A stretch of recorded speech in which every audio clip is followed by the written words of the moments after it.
guys na sapatos. Anong size to? Parang ang laki. Ay, hindi. Sakto. 37 and a half. Parang ang laki ng 37 and a half.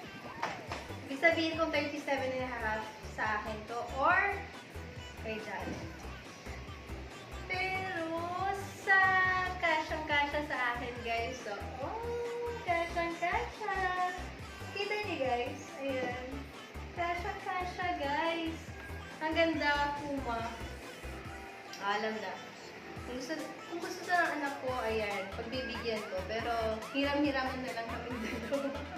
Since, malapit na niya akong ma-reach eh. Yung pa ako 37 and a half. 36, 37, 37 and a half. So, etong shoes na to, kasya naman sa akin. Pero kung kasya sa kanya, pagbibigyan natin.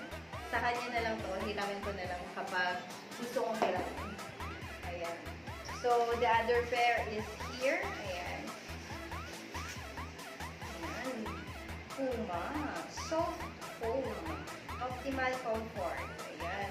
Puma, guys. Ang ganda niya, guys. Oh. Ayan. Simple lang siya, guys. Puma na shoes.